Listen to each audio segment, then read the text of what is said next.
Give me some spare change. Spare change. Spare change. Spare change. Spare change. On the wheels of steel. On the wheels of steel. Spare change. Give me that funky scratch. Give me that funky scratch. Give me that funky scratch. Give me that funky scratch. You got to ride in it.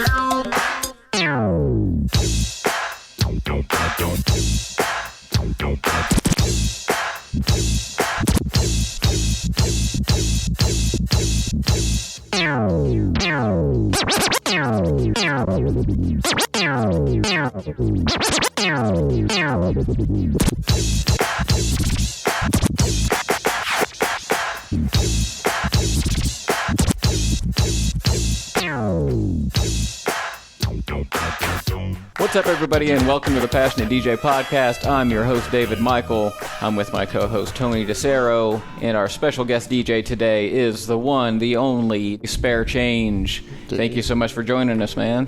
Thank you for having me. What up? I love the setup. Thanks. Setup is dope. The Legend of Zelda poster. I'm a little jealous of that one.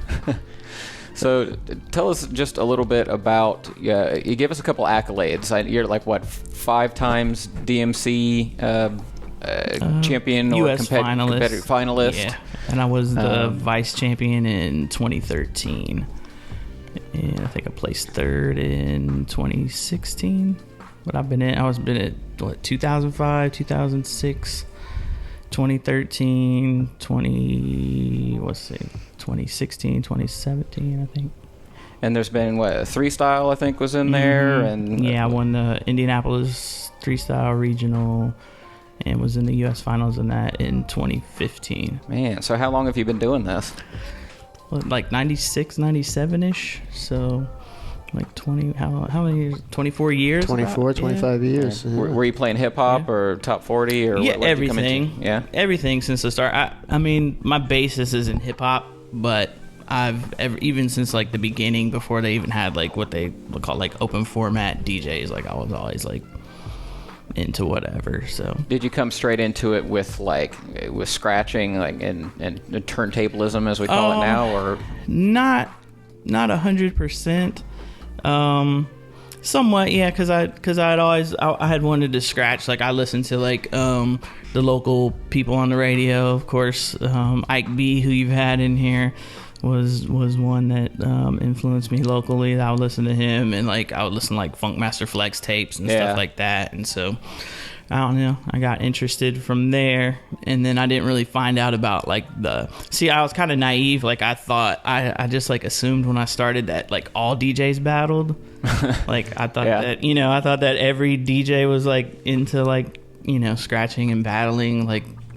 I didn't realize all the different types of DJs. I thought everybody at one point was into that. But did you have a DJ influence as far as scratching and the turntablism stuff? You mentioned Ike B, but did anybody kind of show you the ropes, or?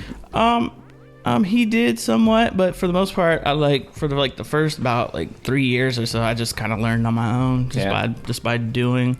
And I think honestly, today, people have so much more advantage because they can just go on YouTube and study and get tutorials on basically anything in life. But I think in a way, though, I'm kind of jealous of that in one way, because I didn't have that until Hubert and them started putting out tutorials in the late 90s. But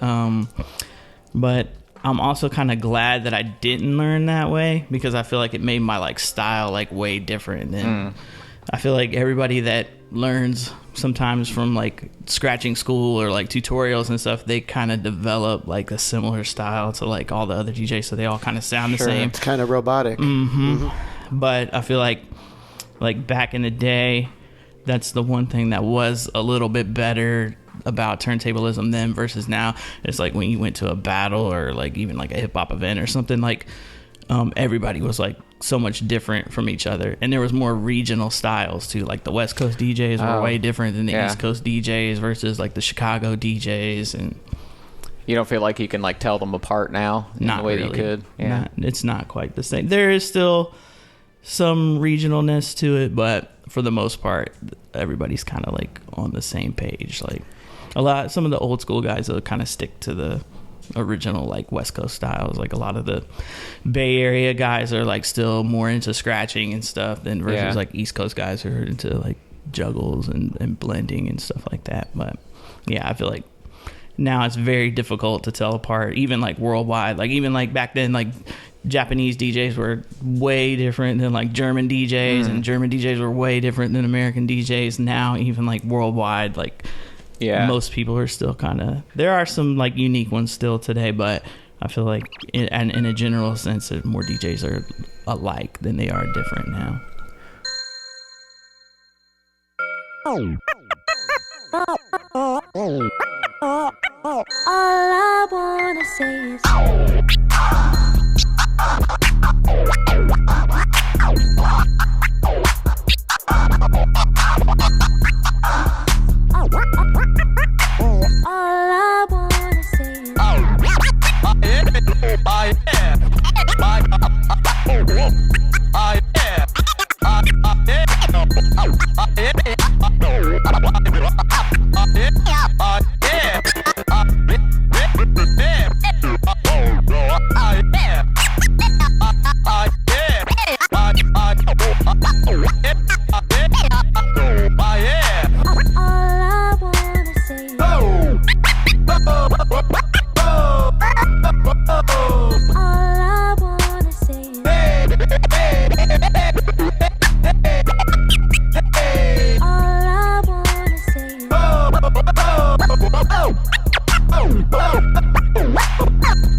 How do you describe your musical taste? And you can approach that as a DJ or just as personal listening, if those are different. I like everything pretty much. Like there's not a whole lot that I don't listen to. Like I don't know. I mean, like I said, my basis is kind of like my foundation is kind of in hip hop, like spinning hip hop. And that's what I said. And also I think part of that is too because that was like more what I think it was harder to get vinyl. I think when I first started a little bit, like at least access to music sometimes on vinyl was a little tougher, kind of in that mid 90s period. But so I think might have had a little bit different taste in the beginning if I had more access to music and stuff. But so my foundation was like definitely like the first like mixtapes and all that stuff I put out was like definitely like hip hop and stuff. But a particular flavor that you like a West Coast guy, or I liked all of it pretty much, most of it. And that's another thing about in hip hop is even similar to like the way DJing was too. Like the sounds from the different areas were so different. You had Southern, you had like Scarface and Outkast and like all that kind of stuff, and then East Coast was like Mobb Deep and Wu Wu-Tang and everything. Yeah, and these distinct sounds. Like you had the boom bap stuff, and then you had the crunk and the club stuff. Further south, and you could almost hear a song and know where on the map it was coming from. And like G-Funk. G-Funk. I like that, which they call the West Coast sound, but really it's the Dayton sound. Yeah, it's the Midwest sound. Yeah, but yeah, but musically I'd always been like very diverse. Like I don't know, like my parents listen to all kinds of different stuff. So yeah, same.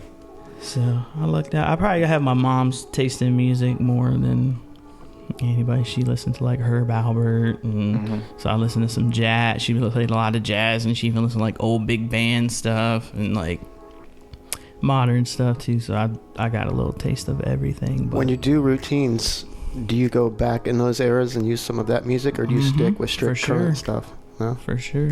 Whatever I can find that works. Like, a lot of it's just trial and error. It's like, oh, this is a cool track, and sometimes I'll hear something in my head with that track, and I'll be like, I'll have to go dig it out and go find it, and which is much easier now because now you can just use an MP3 of it versus having to go find certain stuff. It was like hard. You go digging forever. Even like mid late 90s was even like pre-internet, right. digging. So you actually physically had to go try to find, and then you'd find one, but then you'd be looking for a double copy of it. Nope. So yeah, and I think I had a lot more mismatched juggles and stuff back then, because sometimes I would only have one copy of a record. So instead of like pairing doubles, I'd flip it with something else. I'd have two different records. Yeah, you make it work. So you a Serato guy through and through, or? Yeah, pretty much. I mean, that's probably like 2007 maybe or so when I started using Serato. Coming from straight vinyl to Serato. And mainly, and a lot of times the stuff that I was using was because like I had won it in battles, so that's what like I had won like that's an awesome brag. Yeah, yeah, like I had won the 57, the Rain 57 with the Serato built into it. And so when I first had it, like the first year, like I didn't even use Serato, I just used it as like but then they stopped selling vinyl and I was still playing in the clubs and stuff, so it was like I needed to figure something out and didn't want to use just CDs all the time. Or how long did it take you to transition from vinyl to digital, like that little just split second delay from actually scratching vinyl and digital? Because it still it messes me up. Yeah, it probably like a year or so. It was like it was kind of a slow transition. Like I like got a little bit adapted to it, but then I had to like transfer. You have to I still had like most of my stuff was all on vinyl or like on CDs and stuff, and so like trying to transition your stuff into MP3s and like load. So I still like would use the majority like vinyl for a while, and then it was like the Serato I would use for like the new stuff that I couldn't get. No, on the scratching side. The scratching getting used to the scratching. How different was that? It didn't take me that long. I just had to figure out how to use the buffer, and because when I first had it, I was like, man, it's not quite right. But then I didn't realize you had to like push it all the way to the left or whichever direction it was, and then it's like, oh, it tightens up now, okay, and it slowly got better. Even to this day, though, there's still the feel is a little bit different. It's never quite exactly like. Especially on scratching. Juggling sometimes is pretty close, but even on juggling though, on regular vinyl it still feels better. Like even to now, they've improved it gradually, like over the course of the years, and it's gotten better and better. But still, you can't completely duplicate analog. No way. Are you disappointed to hear that? Were you hoping that would go away over time? Yes. Yeah. I guess I have to adapt sometime. Yeah. It's pretty close. So. What do you use now, gear wise? Still got my 1200s, of course, and I had recently got the 70, the Rain 70. Okay. Because I had the 57 for pretty much all that time up till just recently. So that's perfect. So you're kind of here to demo the DJM-S7 today, which is basically a direct competitor to the Rain 70. So it'll be interesting to get your thoughts and see how you think after using both of them. Well, I've always liked Pioneer gear, so yeah. One of my first mixers, I think, I think it was 300S. It was like DJ 300S or something. It was a silver one, like a little 2-channel Pioneer, and it was one of the first ones that I had ever seen where they actually like had the beat counter like built into the mixer, and I thought that was like the coolest thing ever. And I was like, wow, I was like that. And the crossfader was like super slick on that, because like the one I had before, I had like a Radio Shack mixer where it had like the little ball bearing in it, and it like clicked in the middle, and like going from that to like the Pioneer where you could just blow it across to the other side almost. Yeah. So I was like, wow, this is pretty. but even then, like, having the Pioneer made me like learn how to use a crossfader, because when I started scratching originally, I scratched with the switches. So the line and phono. Yep. The phono and line switch. So yeah, a lot How of many DJs of those did you wear out and break? Yeah, many. Static was terrible. And then too, I get the silicone spray or something, and like spray it in there, try and get rid of a few more miles out. Yeah, it would get rid of the static for like a week or something, and then it would start coming back again. You have to go in there and get the toothbrush, take it all apart, clean it up and everything. So, but I didn't think I would ever stop like scratching with the switches, but then I got that Pioneer mixer, and the switches were up and down versus left and right. So like I'm like turning the mixer sideways, trying to scratch with it, and then I like broke one of the switches off, and so I was like, well, I guess I'm gonna have to learn how to use a fader now. So, and plus, watching other DJs, I was like, well, everybody else uses a fader now anyway. So you were speaking a minute ago about your scratching style. I mean, how would you describe it as far as like what flavor do you bring to scratching, since you kind of came at this, you're self-taught and you've built your own brand around that or whatever? Yeah, I think just creativity. What's funny is like when I started, because I hadn't seen a lot, like, other than what I heard like on songs and stuff, I hadn't seen like a lot of other DJs. Like a lot of times I thought like I invented stuff that existed for a long time. I'm like, oh, nobody's ever done this before. Like, so that can work for and against you. Huh? Yeah. So I was like, man, people are gonna go crazy when they see me do this. And then I realized like 5 years later, like somebody did that like 10 years before I was born or something. Like it's like oh yeah, I guess I get that approach though, because like even like when I'm making like a video for Passionate DJ, for example, even if it's like I'm researching something, I'm not even necessarily being creative.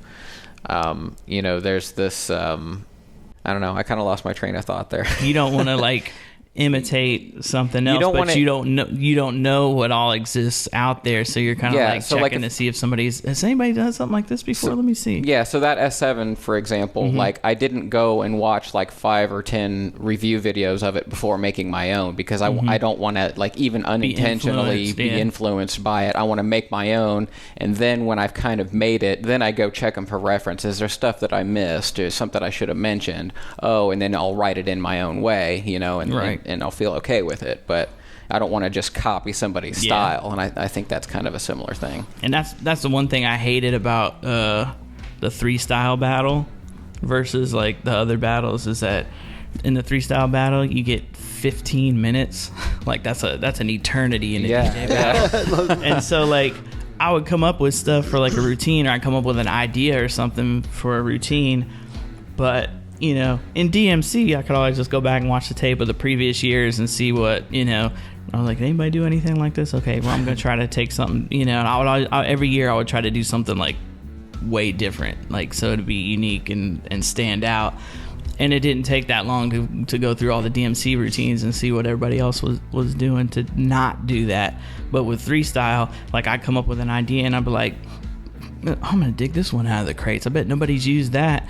And then I'm like, I wonder if somebody has used, I wonder if anybody has done this kind of style routine before, or used that particular record and this record together and did like wordplay with it or something. Yeah. I better go look and see. But they're like 15-minute routines, and then there was like worldwide, like, you know, all these different regionals and stuff, and it's like trying to watch a few of the, even just for like the US finals, like they had, I forget how many, but they were broken up into like regions. So like I think they had like Seattle, Phoenix, like I don't know, like Chicago, Indianapolis, New York, Miami. Like they had all these different regionals, and each regional had like 6 DJs in it or something. And then when I'm getting ready for the finals, trying to prepare, it's like, man, do I want to sit through, let's see, 7 DJs in that battle of 15 minutes, and there's like 8 battles or something. So it's like, just straight ripping man. for 15 minutes. You guys don't. That's a long time. Yeah, it's a super long time. But it's a different style of competition, because it's like party rocking. Yeah, okay. Contest. It's like, it's, you know, they kind of wanted it to be like a catch-all with everything. They want to see a little bit of this, and that made it hard too, because I didn't know exactly what they're looking for. So it's hard to try to like balance it out. It's like I want to put some like scratching in it, but I want to do some like acapella mixes in it, and then I want to do some like quick mixes, and then I want to do some like club stuff, and then I want to do something that nobody else is doing, and like. And it's, I don't know, it's difficult to prepare, and it's all subjective to the judges too. So you never know like what, you never know how to like cater it. And it's just like, and like when I did the finals too, I wanted to like showcase like Dayton stuff. So I used like a ton of like, you know, Dayton artists in the set, so they could realize. And I even had like a little intro with like the little Marge Simpson sample when she was talking about Dayton or something in it, and like, so I like put it together so they would know like what I was like talking about. But you know, it makes it very difficult to prepare for something like that, just because you have there's no like real, the criteria is very broad. Like it's just like, and the routines that have won in the past, some of them I'm looking at like, wait, how did that win over that? But it's all subjective.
Do you feel that when you watch something like watch a video of a routine of yours like 2-3 years later, do you find yourself more or less impressed? Does that make sense? Like, do you feel like, oh, that was pretty good, or are you like, oh shit, it depends on the routine. There's some that I'm like, man, what was I thinking? But at the time, you know, when you're just starting out and you don't really know what to compare to like other sets, but then some of them I look back and they still stand up. I'm like, man, I could still win a battle with that like today. Like, you know, some of them I'm definitely like yeah, that was pretty good. Like, are you still battling now? Not really. Family life and 9 to 5 and all that has kind of ended some of that. Like I'm still open for it. Like I still enjoy and I'd like to still compete and stuff, because I still, I would like to have at least a world title or something, because that's like the end goal, was always to at least get to a world title. But I did battle not that long ago, and when COVID first happened, I did like an online competition. It was like, I think they said it was the first like live stream battle that was ever held. It was like on Instagram through Headliner Music Club, and they had it was a Def Jam sponsored it, so you could only use like Def Jam records. Oh, okay. So everybody had that, and that was fine with me, because Def Jam has like great battle records anyway. So I mean, so I tried to use as much Def Jam stuff as I could and keep it. Just reach into that LL category. Oh yeah, yeah. It was definitely LL and DMX and even like Montel Jordan and Ludacris and Public Enemy, and just like, yeah, there's a lot to dig from that, and a lot of people had some creative stuff that I wouldn't even have thought to use in there too, like and it was sweet. It ran pretty smooth, except for me being bad with technology and not really, I'm like the old man out of the loop with the social media stuff, so I'm not good at that at all. Like I may post I know how to like post a video every now and then, but I don't really. I was about to say your social media presence is. Yeah, I don't really like. I'm not very active on it as far as like knowing how to use everything. I feel like it's just very time consuming and stuff too, but like, so when it got to my turn, when they were doing like the live battle, like they're like, okay, Spare, let's do it, and it's like, okay, I see it now, just plug it, and I'm like, I don't know how, like I don't know what I'm doing. I don't know how to like.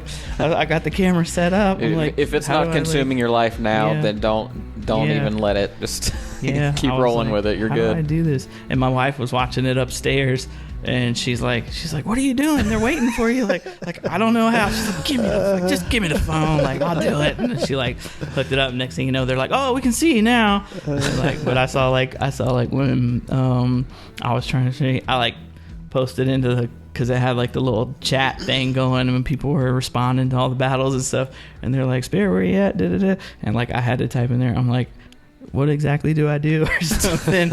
And then I saw all these like emojis with the hand on the face, and I was just like, oh man, like this is all bad. And then I didn't even think I was gonna get to do it. They're like, well, we gotta go to the next one. If you can't figure this out, we gotta get this done. And she came downstairs like, what are you doing?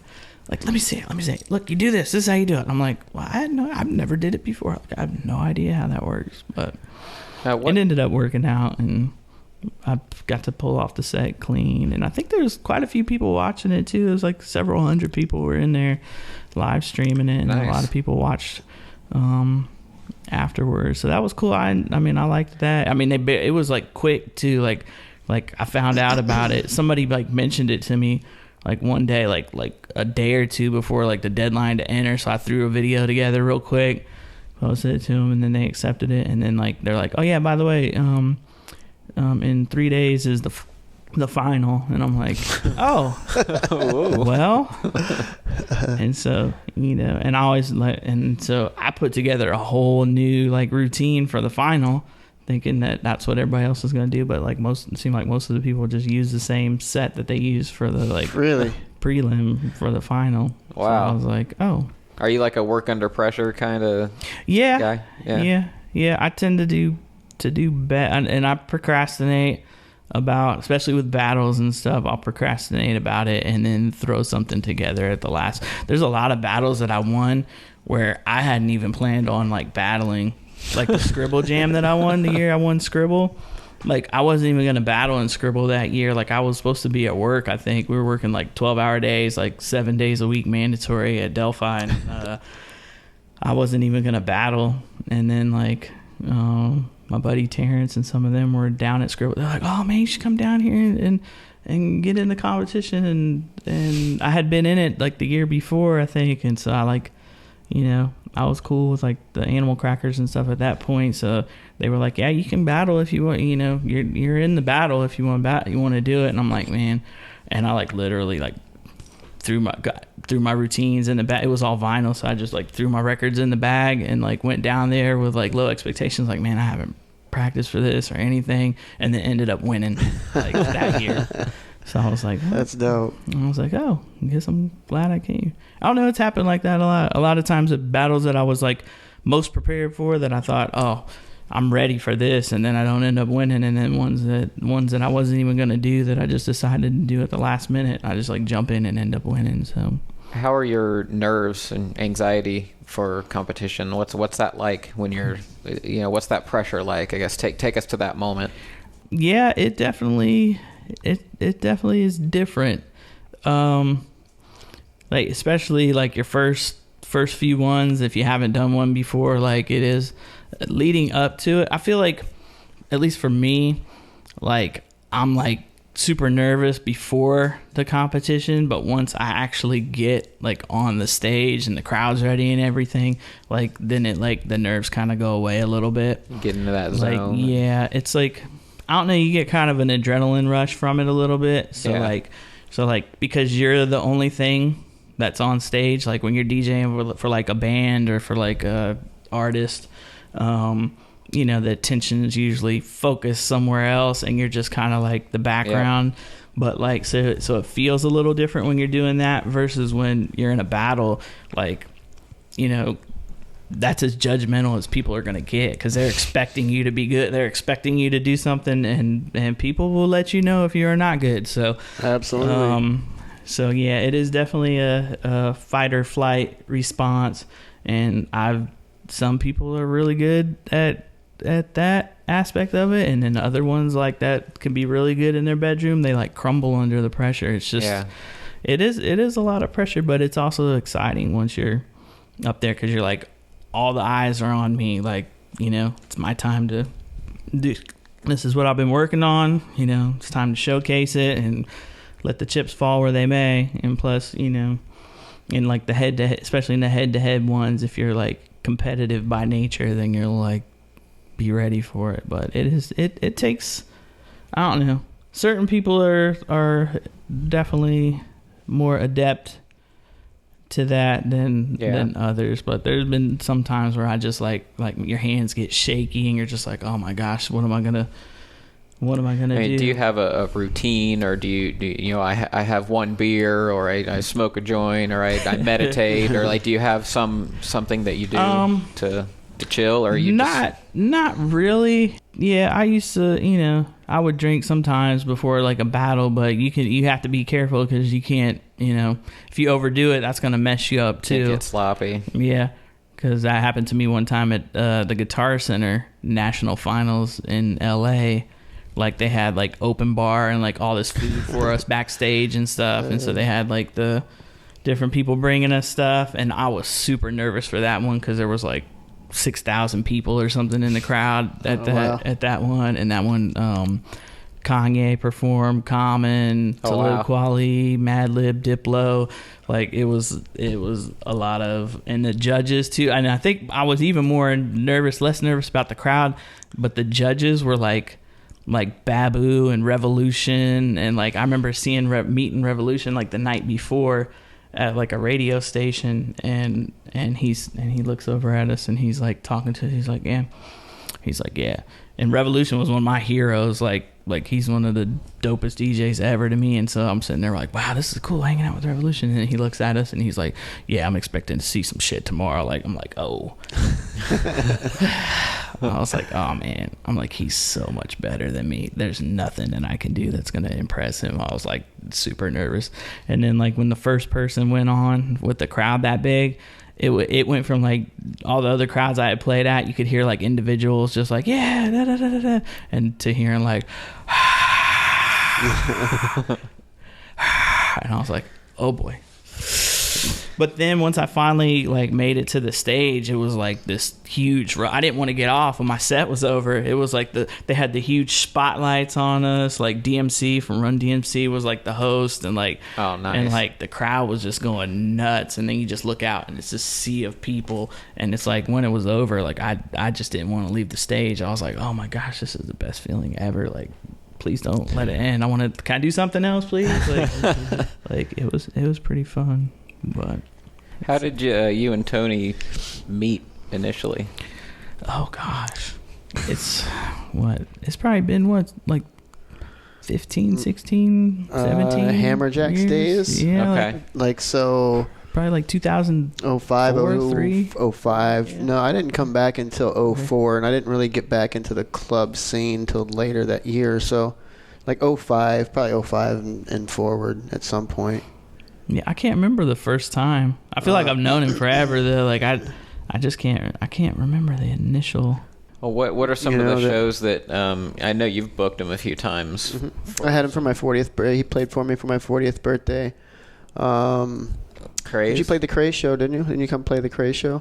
I did not. No? I was there. I was at the Craze show. I did not play. Bombay, I think, played at the Craze show. Oh, Bombay. Yeah. Okay. I thought everybody got up there and scratched for a little bit or something. I might have. I don't remember specifically. Yeah, I think we might have. Sunday Fun Day. Did a couple Sunday Fun Days. That was fun. Yeah, quite a few shows. Pretty much every hip hop show that I've done or related to, he's my first go-to. Yeah.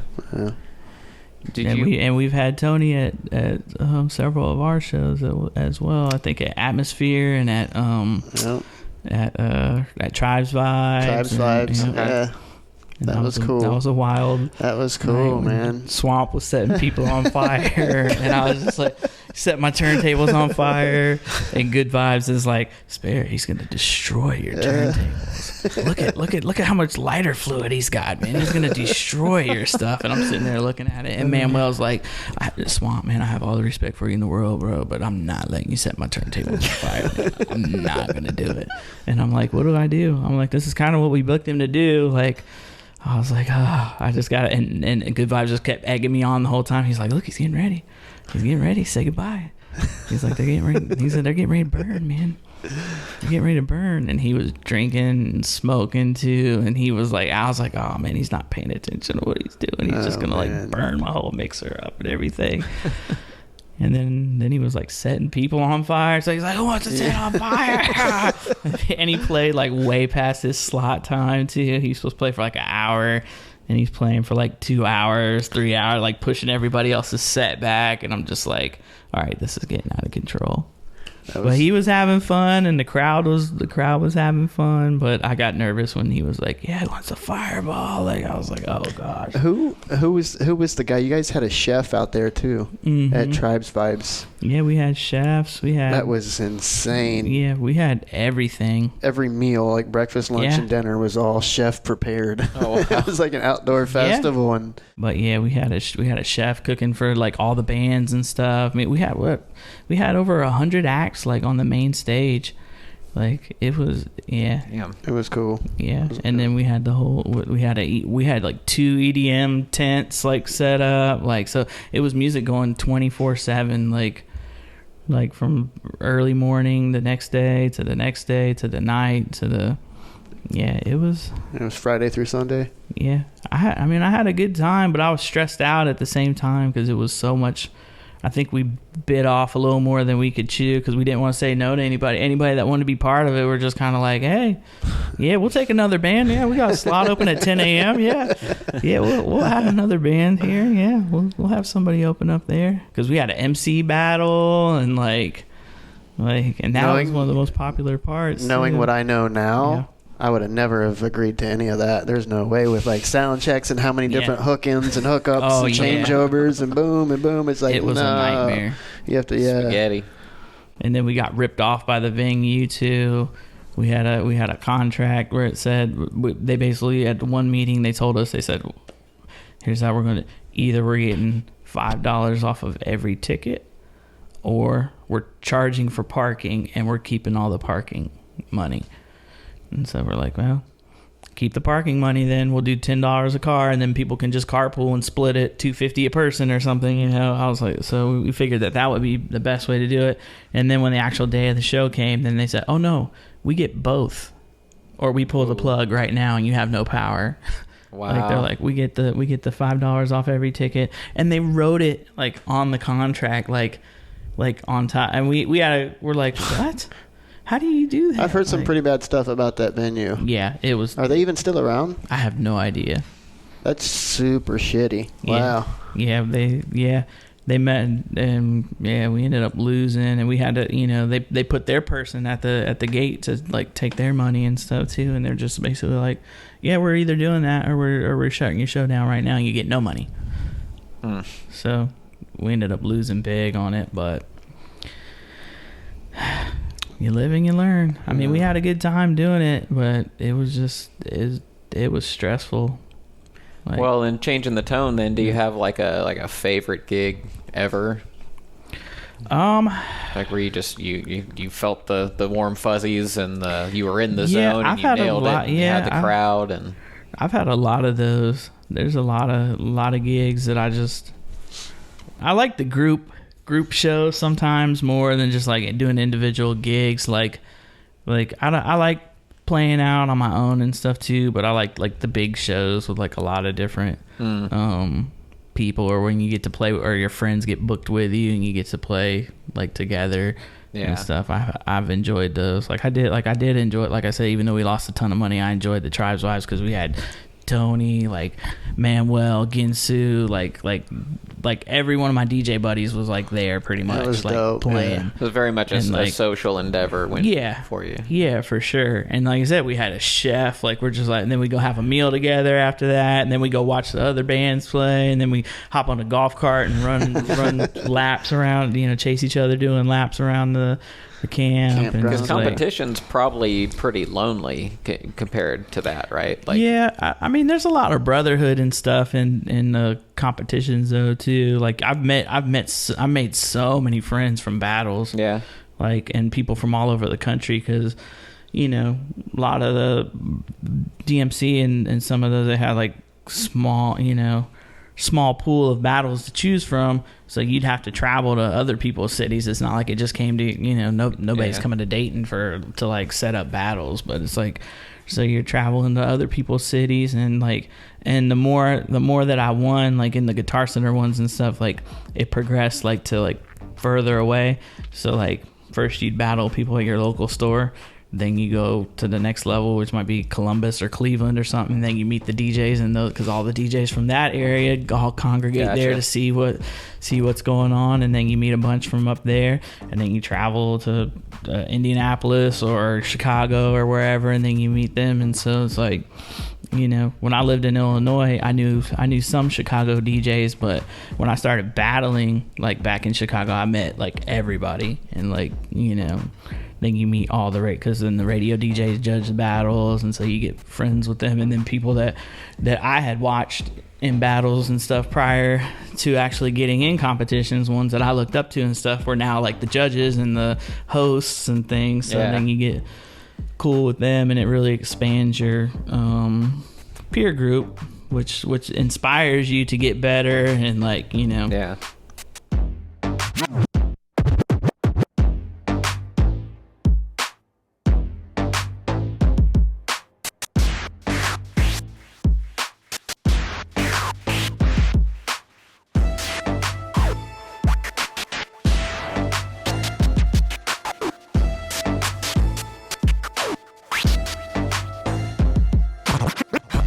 Gangster.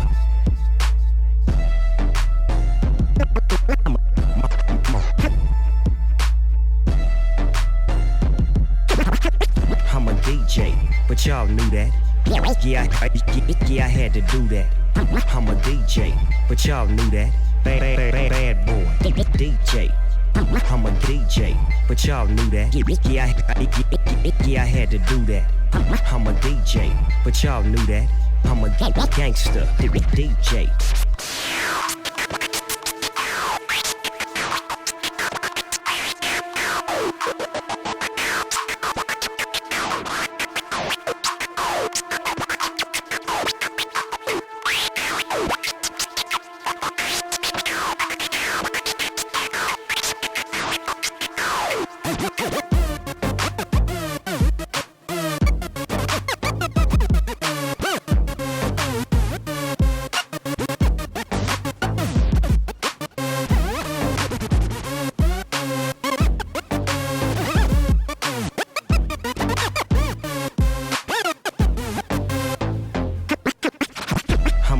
DJ, but y'all knew that. Yeah, I had to do that. I'm a DJ, but y'all knew that. Bad boy, DJ. I'm a DJ, but y'all knew that. Yeah, I had to do that. I'm a DJ, but y'all knew that. I'm a gangster, DJ.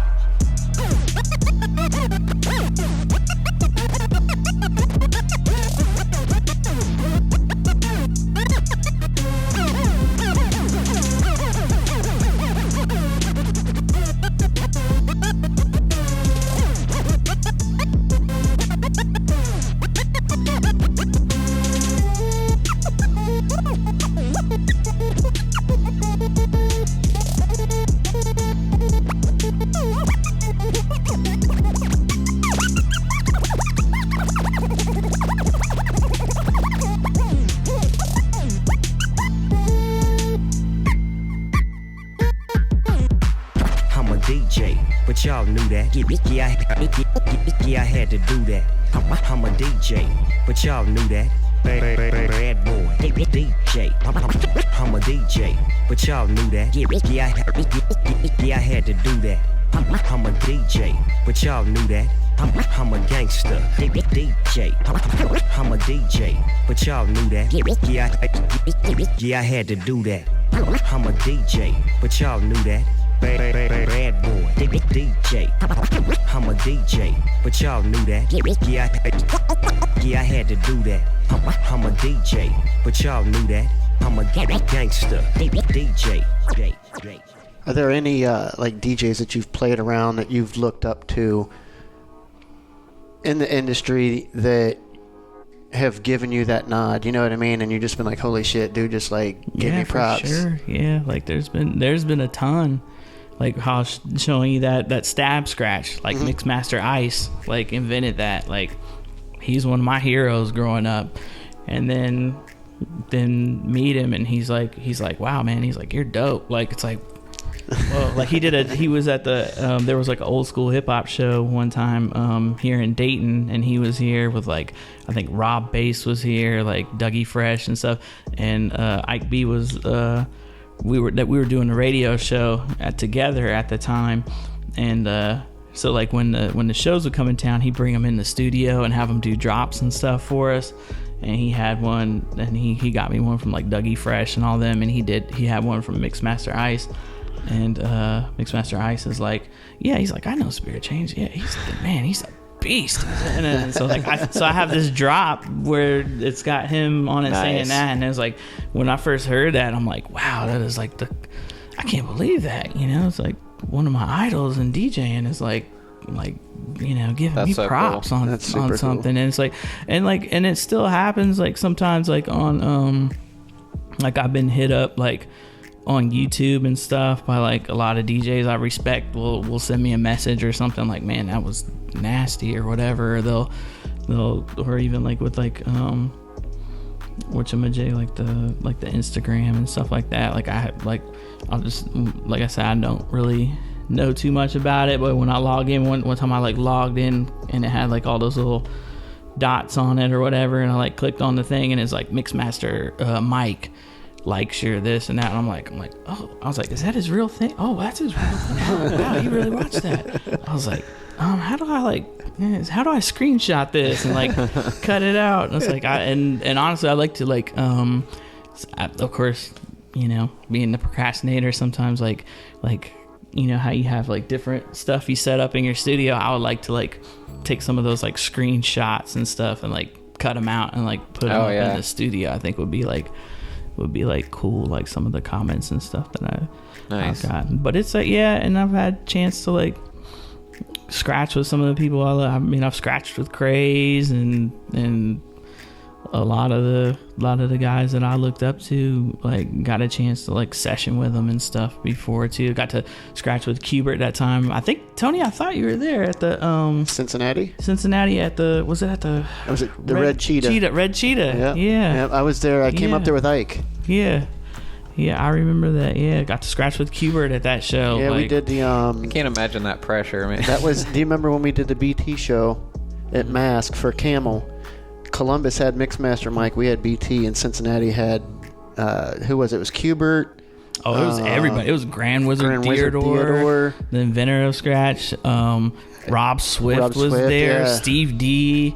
Like, wow. it was like... It was a tour that Camel had sponsored, and it was free to get in, and they labeled everything, so it was the same thing that we did up here. Okay.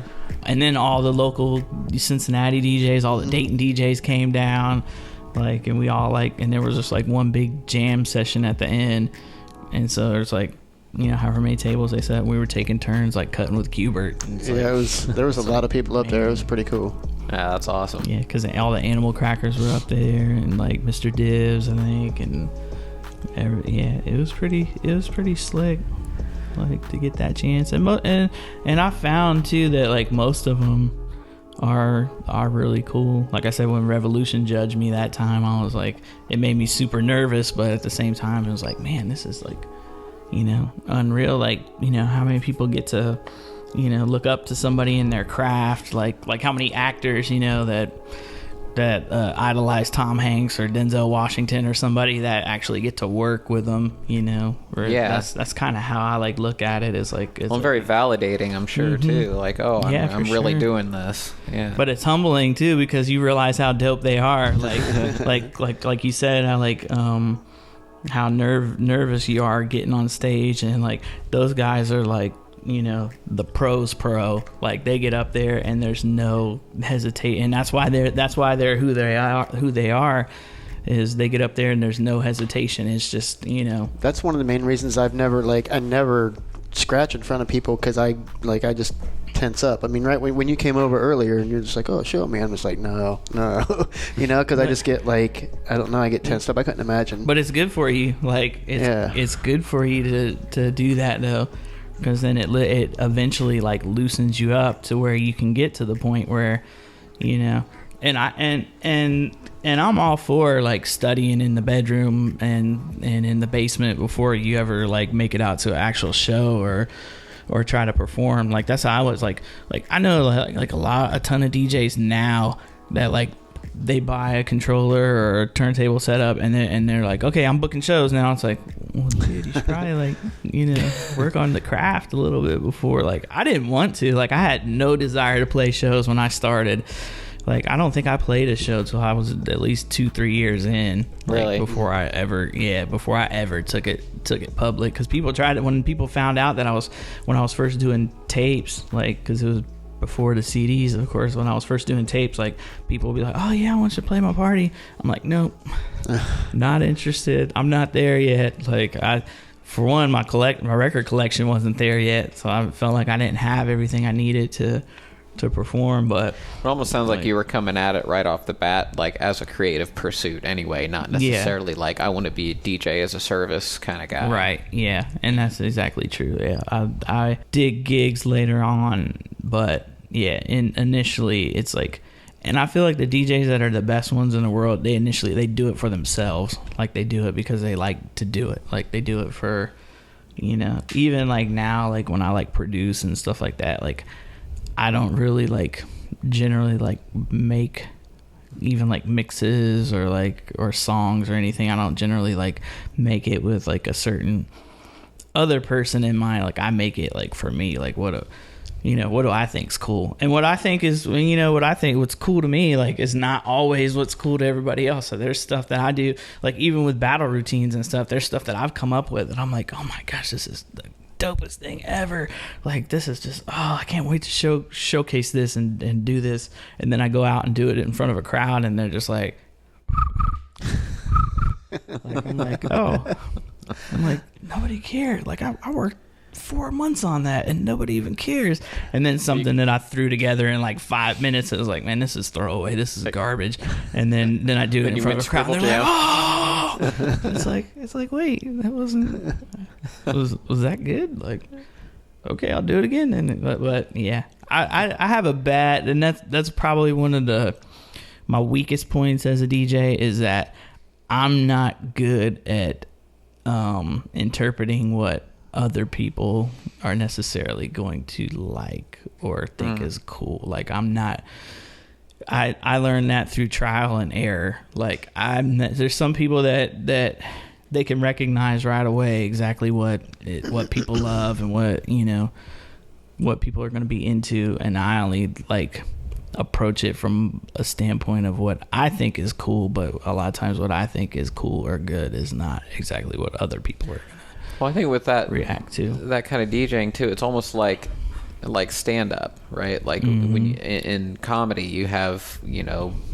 even your Dave Chappelle and your you know, top-notch comedians, they go to the club and they work their jokes out and they see what works and what doesn't. They throw stuff out and they put stuff in, and you know, the special isn't the first time that they went up there and they just tried all those jokes the first time. You know what I mean? And I think it's maybe kind of a similar thing where it's like, okay, you've got a routine where, you know, yeah, nailed it. I know they're gonna eat all of this up, you know. It's a research step almost. And I think that and I think that that's good advice for people too. I think that that's something that I probably needed to hear like a while back, because and another, I don't know, this is kind of like I guess I don't know if other battle DJs or whatever per se would say the same thing, but like I think like I want to be secretive sometimes with like battle routines for like I don't want to lose the wow factor of it. So like and that's kind of I think people that live in bigger markets have more of a benefit in that way, like with like say like turntable crews or whatever, like Scratch Pickles or like Executioners or whatever, some like they have people to bounce stuff off of to get a reaction from other people sometimes. And like I feel like there weren't, especially when I first started and I didn't know like the other DJs that were locally, I felt like I was the only one doing it. So I didn't really have like a good resource to reach out to say, hey, what do you think of this? Like, what is, you know, and even still, like, even the time I was battling, there was nobody else locally that was even really like on battling. That level. They weren't competing. Like a lot of people were, like you said, people were interested in different things. They wanted to play clubs or they wanted to, you know, just do shows or whatever. And so there wasn't really, I didn't have like partners or a crew. I mean, I had people that I ran with, but none of the other ones battled. They'd show up and support and everything, but you know, being in a bigger market where there's more people that do the same thing that you do, it's cool to like bounce off of each other and like, you know, and I feel like that helps people progress a lot. I feel like sometimes you're at a disadvantage when you don't have other people that do the same thing, and then there's nowhere to get inspiration from either. If, you know, you're the only one doing something, like there's nobody local, you know, if I go to like a bigger city or whatever and I see other people doing stuff, then it's inspiring. It's like, oh, okay, so this is what they're doing. Like, it's like, I got to step my game up to, you know, to be on that level. But if you're, you know, sometimes if you're in like a local area that's smaller, you know, and if you get to be the best at what you're doing, like, you know, there's no instant incentive to like keep progressing and get better and better. It's like, well, I'm already like the best in my neighborhood, so it's like, you know, so it's like you always have to like try to, and what I tried to do even at the beginning when I super sucked really bad, and like you never feel like when you're competitive, you never feel like you're good. I still feel like I'm not very good, but like even in the beginning, like I always try to like compare myself to whoever was like the top people. And I'm like, okay, yeah, I still got a long ways to go. Yep, I got a long ways to go. Yep. I have the same mindset too. Yeah. I mean, is it kind of a perfectionism thing? Like almost like you're never going to reach it where you want to be, but that's what kind of drives you to improve? For me, yes. Yeah. I wouldn't even say perfectionism because I don't have to be perfect. It's just I had a couple patterns at the time that I was just in a rut with, you know, and I couldn't get out of it. And then I finally got out of it, and it was still, when I got started, it was still mediocre at the time, you know. So it was just like, to me, it was mediocre. You know what I mean? Like, because I'm looking up to people like you and like Hubert, and like, because I've been into scratching, that's what got me into DJing. And now it's like, I don't want to do it because I know what's really out there, you know what I mean? And it's like, I'm nowhere near that, so I never did it in front of people, never. Yeah. Yeah, you get to a certain level where you realize you know what you don't know, kind of thing. Yeah. If you watch all those like motivation videos on the internet and stuff, like that one aspect is true. The best way to look at that is to just realize that you're competing against yourself. You're trying to be better than what you were, like, you know, because you can't, everybody's like circumstances and skill level are going to be based on certain things, and you just have to like keep trying to, and that's another reason why I always try to be creative, because I know I'm not going to be Qbert ever. Like, he's already like 30 years ahead of me, and like you know what I mean.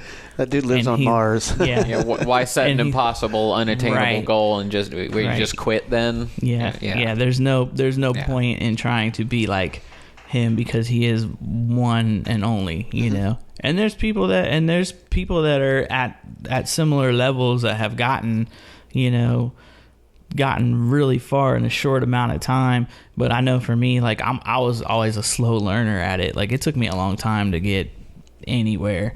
So if I set my goal up super, super high right in the beginning, then and I think that's what happens with a lot of people. I feel like DJing sometimes, like, a lot of people quit after a couple years because they don't get to where they expected to get. But it's just like anything else. It's just like learning any other instrument.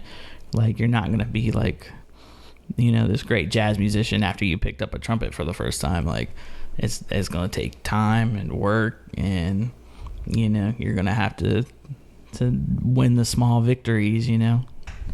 Well, man, I think that's about going to wrap it up for the podcast part.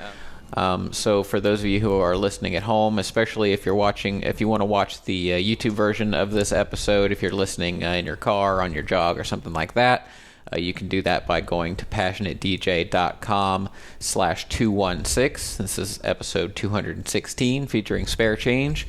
And a couple days after this show comes out, probably maybe Wednesday or sometime before the weekend, we'll also be posting the routine. Just go to the passionatedj.com/216. You can watch this episode. You can also watch Spare Change having fun with the brand new Pioneer DJM-S7 and showing you what it is that he does. So Spare Change, is there anything that I know you're not big on social media, but is there anything you want to plug? Do you have an Instagram or SoundCloud or something? Yeah, you can look at check me out on YouTube. Is probably the best place to get an idea of what I do. There's a lot of videos, and also you can like stream like my music on any of the platforms, on Spotify or YouTube Music or Amazon or all those things. And I'm been a little bit more focused in that area lately, with, you know, shows not being non-existent and battles and things being pretty much non-existent. I've like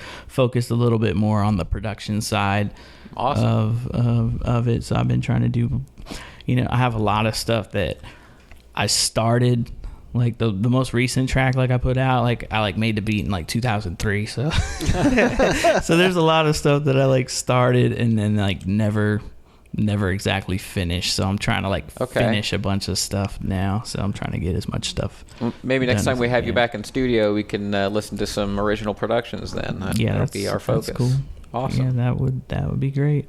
But I'm ready to check out this Pioneer. Like I said, one of my first mixers was a Pioneer, and I liked it, and I played on Pioneers. What was the one that was the standard in the club, like for over a decade? The 500 or 600. 5 and 600. It started with the 5, then went to the 6, and and the effects were always like top notch on the Pioneer mixers too. I think that was the one thing that the echo with the half tempo. Yeah. You didn't have to double any records up anymore. I love the flangers and stuff that they had on there too, and even on that mixer too, I liked that you could assign the crossfader.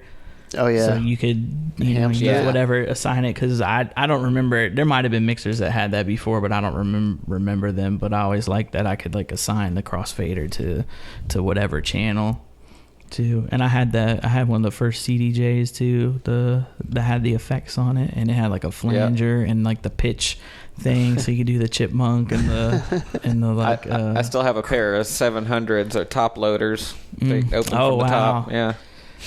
Yeah, I didn't. This was the front one, but yeah. And somebody stole that at Hammerjack's, actually. Oh, wow.